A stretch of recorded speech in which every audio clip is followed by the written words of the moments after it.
Thanks for joining us on another episode of Radio with Pictures with femLINKpacific and FemTalk 89 FM. Our everyday heroines in this episode come from Labasa. We have Mareta Tagivakatini, who is the secretary of the Labasa Market Vendors Association. We also have from the Suva Market Vendors Association, Akesa Lewamotu. We have Tuvuki from the Bureitu Women's Group in Rakiraki, and we have Jashnita Reddy of the Moto Youth Group in Ba. So let's talk about what you're doing in your communities. Jashnita, starting with you. You've moved back to Ba. The Moto Youth Group, it's a small group, but it's active. What are young people in Ba, like the Moto Youth Group, getting involved in their community? After the drought, we are getting more rain. So as soon as we started getting rain, we have started to replant crops. People have started backyard gardening. We've also got in more goats and started goat farming. There are more women doing goat farming. There are women involved in poultry farming. We can easily get the feed for the chicken from the supermarkets as well, and there are women who are starting to set up their tailoring shops in towns. So their tailoring business have done wonders. So you said after the drought, so obviously with farming it makes sense. Yes. In terms of the food production, the agricultural production, including livestock management. But what's taking women out into town in terms of tailoring? What's changing? Why are they going out there? When they are just in their communities, they are not getting much tailoring jobs, and the demand for tailoring shops in towns have increased. And we are informing other ladies to go out into towns and sublet our offices or outlets and just set up a sewing machine there and then put up small ads. Rain. We are getting lots of customers. Crops. So this is in the Ba people have started yes, it is. Around the backyard gardening. Football. We've also got in more and there are goats arcades and started goat farming. There are more women doing goat farming. And you farming. say that it's there are good women business? involved in poultry there are a farming. number of We can easily get the well, when you'll go out in the feed Ba for town, the you wouldn't find from the any supermarkets tailor as who's well. sitting idle. And there are women who are starting they're to extremely busy and set up if their you go on a tailoring Monday shops and if you ask them for in the clothing towns to be picked so up they on Wednesday, and they'll their just tell you tailoring they're too business busy have done wonders to you. Well, that's fantastic. So you said, I mean, it's good to know that the tailoring business is thriving. I'm going to come to you, Etta. More than 20 months since TC Winston, and you and your family, you lost your home. It's now, October this year, the home has been rebuilt. But when we were meeting you, after Winston, you were very much involved in backyard gardening and just making sure there was food for you and your family as other women were doing in their communities. How are the food gardens going? Right now, it's really progressing, and also it's abundant in supply, and we are taking it down to the market. What are you growing? We are growing for root crops and also cash crops back at our backyard garden at home. Is there any specific cash crop you're focusing on? Is it watermelon, pumpkin? What are you growing? None so far, because right now we are experiencing a heavy downpour, and usually it's this time of the year that we don't expect rain, but it's changing. Right. So the type of crop that we are engaging into planting right now, we also have to change it. So it goes according to the weather. So what are you growing? What are you Before we used to plant watermelon, and right now we are gearing up to Christmas season, and that's the season that's a season where we always sell out watermelons. But now we are not. We are changing it to drier root crops. Okay. Now, in terms of lessons learned from Winston also, and the kind of food supply you needed for your families, has that also affected the way and what you are growing now? And what assistance have you received from the agricultural department? Yes, of course. For that, I would say we've been given assistance from them, mainly on the seedlings, and also we used to concentrate on a particular cash crop right throughout the years. But after Winston struck us, it really made us to make a big turning point. So you're diversifying Yes, your crops. yes, And you're also having to change because of the mainly weather. because of the weather. Okay, so the crops get to the market. The women at the market are responsible, or they're part of the delivery, the selling of the produce. Close to 80% of market vendors in Fiji are women, and we see that in Suva and Labasa. Akesa, maybe if I start with you, what's the difference women are making by joining the Market Vendors Association? Well, they make a lot of difference because we are the backbones of a family. So when Winston struck us, we know everybody was so struggling to buy their crops and their everything that they have to sell. For women ladies, I always see them, women vendors in the market, they always come early in the morning. Little did I know that they always left home like 12 midnight to come and look for their crops. So right now, everything is come back to normal, and the price in supermarket, as we can see now, it's back to $5.32. Okay, so the prices have evened out. Yes. Mareta, as the secretary of the Labasa Market Vendors Association, how are you engaging with the town council to communicate the priorities from the women and other vendors to the council? We are always having a monthly meeting Okay. at the second week of every month. So that's where we raised our issues that we are facing right now. And what's one key priority issue of the Labasa market, apart from where the fish market will be? The cleanliness and the safe space of selling in the Okay. market. What do you mean by safe space? Because they are overcrowded Okay. and the stall are just It's not a lot of congestion. yeah, sufficient to sell their stuff, because we want to sell quantity and quality stuff. But if they are overcrowded in one table, it really spoils, especially the vegetables and fruits. So this is women getting involved in the infrastructure as well as the crop sale as well. Safe, space for selling in the market. Okay, we'll continue the conversation on Radio with Pictures with our everyday heroines after the break.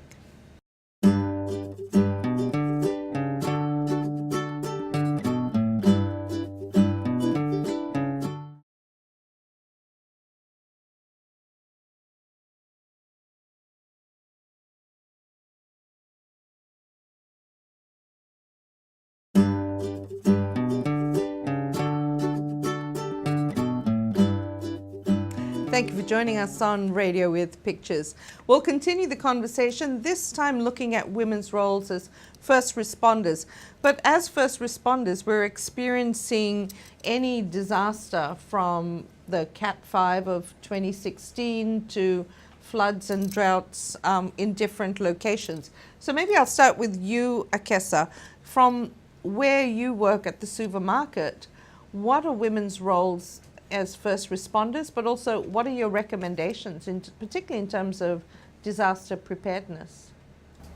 As a first responder, as a women vendor, I would like us women vendors to be engaged in more workshops so that we can engage our association members to come and learn, so that they'll know what to do and when to do when disaster strike. So if you're working at the market and if we take the example of a flood, because you can see the tracking of a cyclone, there are generally a few days, 24 to 48 hours notice.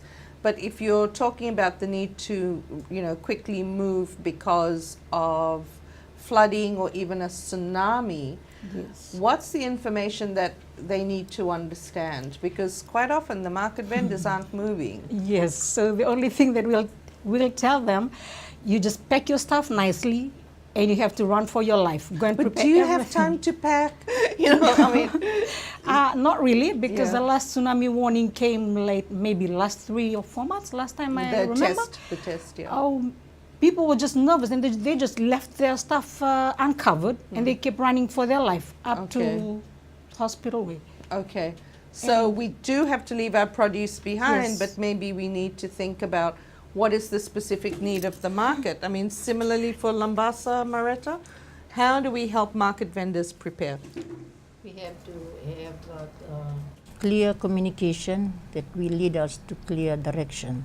So if we have communicate well, then we can announce in the PA system for them to cover their stuff, get ready and move. So if Labasa market is very close to the river. So after 2 hours of steady, heavy downpour, is that the time that you are thinking about the market manager needs to tell people we might get flooded? Because how do you get home across the bridge? There's a mark beside the river.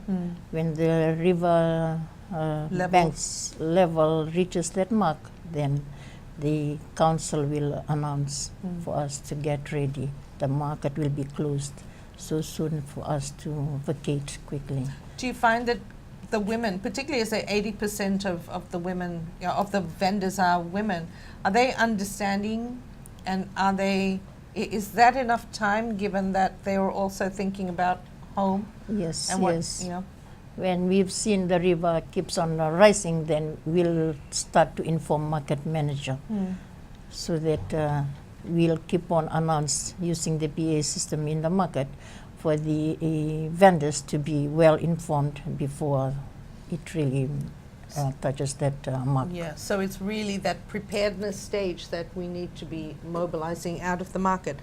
Etta, from your experience and lessons learned since TC Winston, what does your preparedness plan look like now at home compared to maybe January 2016? Right now, I am into my hurricane season, and I'm already into my preparation plan. What does that look like? Everything has been packed up nicely in the tight plastic bags, dignity kits, bags, and warm clothes, all those. And also, I've reached out to my women leaders in my village that they do the same. For the incident of TC Winston not to be repeated. And what are you doing in terms of food preparedness?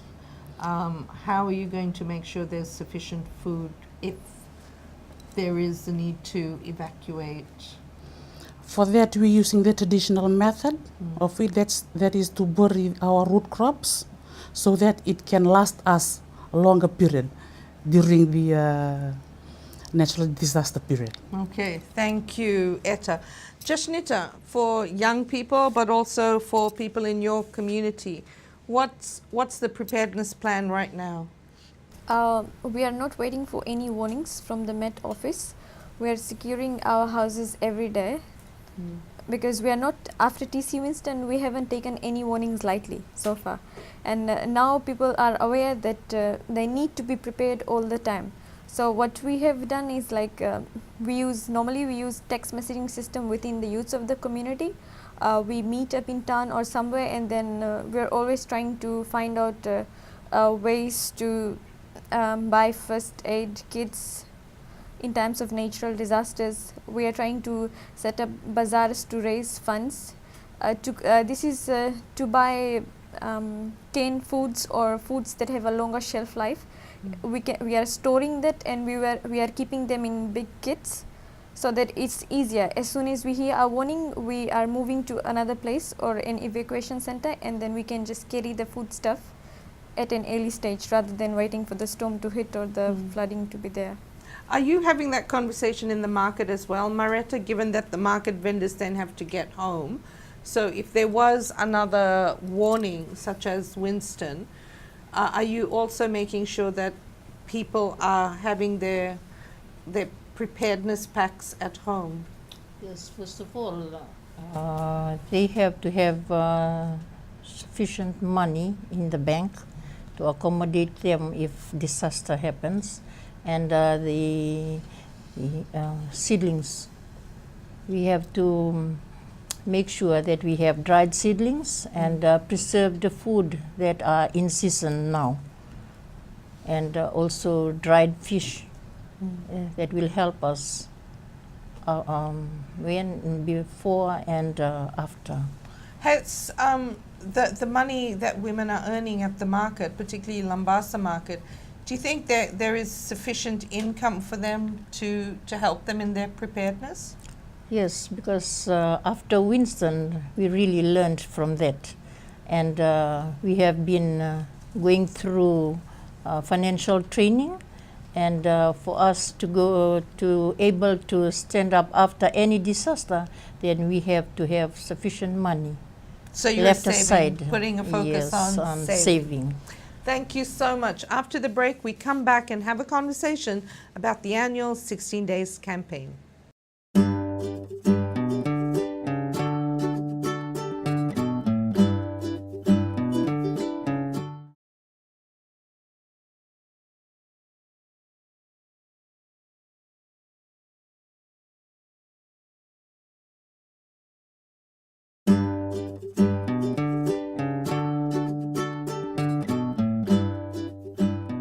Welcome back to Radio with Pictures, in conversation with our everyday heroines, Jashnita, Mareta, Akesa and Etta. So, the annual 16 Days of Activism Against Gender-Based Violence this year has a theme that shines a light on the issue of the barriers including violence in all forms of education, with a collective call that together we can end gender-based violence in education.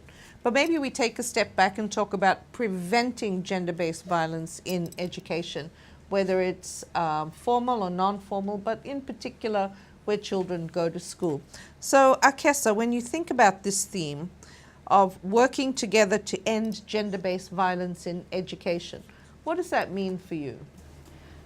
To me, it means I have to start with my children, educate them, teach them how to respect one another, love themselves and love their fellow schoolmates, and respect them. Don't ever look down on anybody, because we are all human beings. Are you concerned as a mom that we are having to have this conversation about violence in education, violence in schools? Yes. My concern is if any things like that happen to my child, it will hurt me more than the way that my child is hurt. So we have to teach everyone in our community, in our association, and we have to hold hands, educate everybody to respect one another. So in looking at the need to prevent this violence, you're starting with educating in the home. Yeah. How can we also do this in school? What should we be teaching our children in the school? If their teachers can be a special teacher to teach them, but it has to start with us from home. Because if you teach your children now the way that he have to go, he won't go out from it when he's grown up. Yeah. Etta, when you think about this theme or the need to end gender-based violence in education, why do you think it's happening? I mean, Akesa talks about it living in Suva, but for you in Rakiraki, for the Bureitu women's group, why is it a concern for mothers like yourselves? I would say that violence against women is not only happening out in the urban. It does. It also happens in the rural. Like what my colleague has said before, everything starts from home and then it reaches out. First of all, I would teach my children. And also I would recommend if teachers can go through trainings, attend workshops to upgrade them, and also to pass on the message, what they learned from where they go to down to the children in school. Okay. But what do you think is causing this violence? Is it, we heard in an earlier episode that, it's all a reflection of discrimination, that when there is discrimination, it leads to violence. So is it because of the fact that in communities, women and girls are thought to be lesser than men and boys? Of course. That's the main contributing factor. Okay. Discrimination. It doesn't only apply out here in the rural. It also applies out in the rural where where I come from. We can't take it at a light broad of thinking, because it's really happening down from the grassroots level. So we we really have Have to prevent it. Prevent it and stop it right from the bottom. Mareta, as you hear Akesa and Eta's concerns, what are you thinking? How do we make sure that we're preventing the violence, and does education only need to be happening in the school and in the home? Can it also be happening in the marketplace? Yes, you can educate your child at home, but when he comes out of home, he can live a different life altogether because of the modern technology that they are using. And for this lesson to be taught in school, they have to be added in the school curriculum so that not only children be educated, the staff as well, the teachers. Right. And from there we can, children can be well informed, because she or he can be a pastor's child, but because of the pressure out there, that can lead a child in a different way altogether. You make the point that the violence is also stemming from online content, Yes. and that a lot of young people are accessing online information.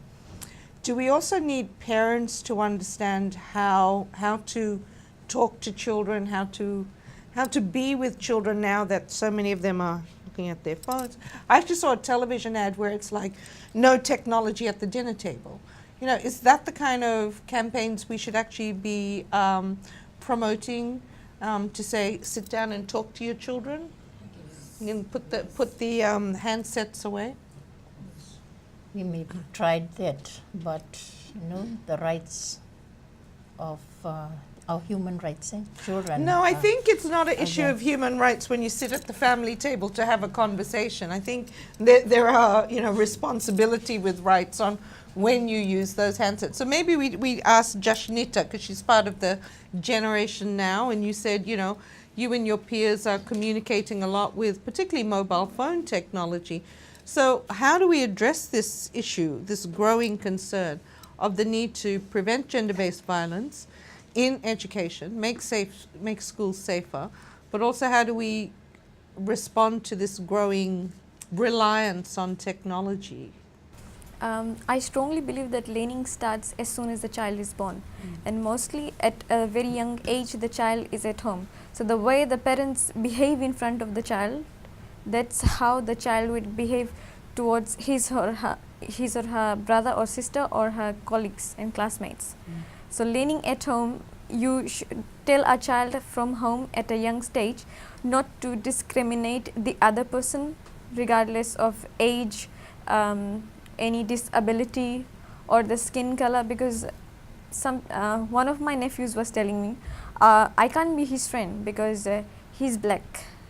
So that's a bit of discrimination, and he's just in kindergarten. So we advise him, it is not that. You look at the good qualities in him and you try to make friends with him. But also that at home, it's one of the conversations we are having. Yes. That's what children are picking up on, that results in the discrimination. Or if they're seeing you being violent, it's going to spill out beyond the home as well. But we need to have this conversation about Yes. technology, don't we? Yes. Unfortunately, we've run out of time. So that's going to be another conversation at some stage on Radio with Pictures with Jashnita, Eta, Akesa and Mareta. Thank you so much for joining us. Continue the conversation via Twitter or our femLINKpacific Facebook page, and of course by tuning in to Fem Talk 89 FM. Until the next time, thanks for your company.